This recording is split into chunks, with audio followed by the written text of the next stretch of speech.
Hey, what's up, everybody? It's Dr. Brian here from Unleash Your Genius.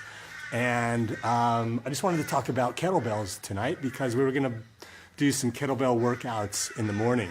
And so I wanted to give you an idea of what to look out for if you're going to go shopping for a kettlebell.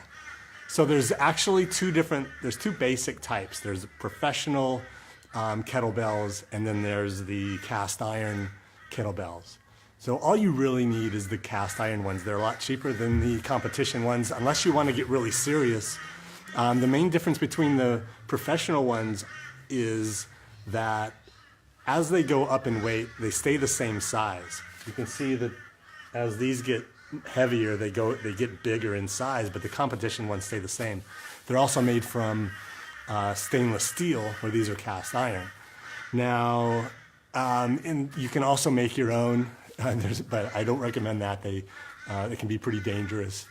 Now, when you're choosing a kettlebell, if you ever first pick one up, they're going to seem a lot heavier. So I suggest going really heavy with your weights, and I'll put a link to some recommendations up above. But yeah, go a little bit heavier, and because you're going to be using them, use multiple muscle groups. You're going to be using them to do snatches and swings. So you're going to be using your full body to use them with. That's why I think they're a great addition to your home gym. So you want to make sure that the handle is smooth. You don't want any rough edges at all, because they'll cut your hands even if you're wearing gloves. So make sure that the edges are smooth. You want the edges to be round as well, because you want to be able to grip this in any location. You don't want triangular or square handles.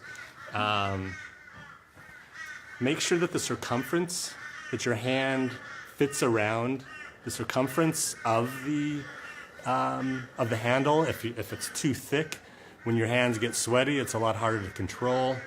You don't want the handle to be too wide.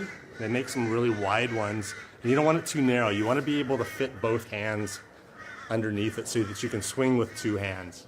So test that out when you pick one up.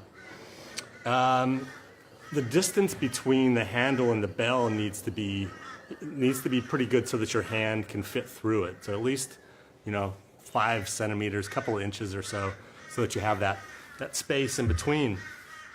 I think that's about it. Don't want any rough edges. Get it a little bit heavier. Check the link above, and I'll have some more instructions on what to look out for.